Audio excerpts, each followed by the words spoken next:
Michelle, is this your first call? Yes, it is. Okay, well, so since it's your first call, you have to start. All right, I'll start. Can we talk about overcoming and yielding as it relates in general to everything, but also in specifically to cutting mechanics? Yeah, absolutely. So, so, so Michelle yielding. coming with the heavy question first. I Yeah, know. yeah, we're not. I'm not used to this. Woo! I'm used to talking about like casual things like. Like, what kind of salsa are you having tonight? Exactly. Well, I'm having the best salsa because I it's understand. indoors. I know. It's I actually understand. indoors. I get to go in and everything. Okay, so yielding and overcoming are descriptions of how the forces are distributed beyond the muscle fibers. So it goes into the rest of the stuff. Okay, so the rest of the stuff would be connective tissues. All right. So here's what I want you to think about. I want you to think about a trampoline. Okay. And so you ever been on a trampoline? Okay, good. Yes, lots of times when I was growing up, we had two trampolines, a small one and a larger one. Okay, this is awesome then. So so the trampoline's all set up, right? And it's got the springs that attach it to the frame, right? Okay. And then you have the center part, which is what you bounce on, right? So what I want you to do is I want you to fix the size of the thing that you're bouncing on. So the surface that you actually bounce on the trampoline is fixed, okay? What we're gonna do is we're gonna manipulate the tension on the springs, okay? So if I loosen the springs and I get on the trampoline and the trampoline gives way, that's yielding, okay? If I tension up those springs, I make them really, really, really tight. So now the surface is more taut, but the surface is exactly the same as it was when it was loose. Now when I get on the surface, there's not as much give way, right? And because the springs are stiffer, then more of that tension actually goes into the frame and into the ground, okay? That's overcoming, all right? Now, I want you to stand on the trampoline when it's yielding, so on the loose springs, okay? The trampoline's not going to change size, but I'm going to tension the springs while you're standing on it. And so you're actually going to go up. You feel that? You understand? Okay. So you just went from a yielding action to an overcoming action. Okay?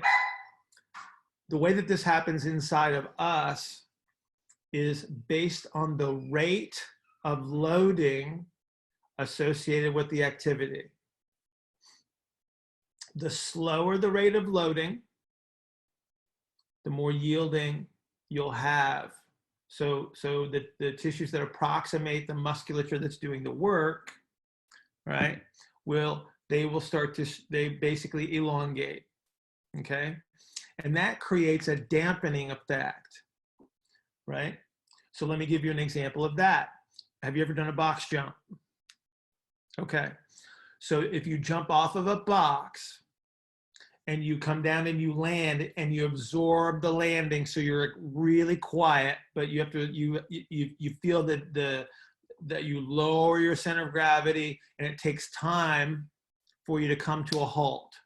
Okay, all right, that would be a representation of yielding in a dynamic activity. Okay, if you land and you land hard at the very end of the jump, so instead of absorbing it gradually, you go, okay, really hard, overcome. There's a yielding moment. There's always a yielding and overcoming that happen at the same time. I need you to understand that. It's just a bias. So we're doing this to varying degrees. There's a gradient of activity here that we're talking about. Okay?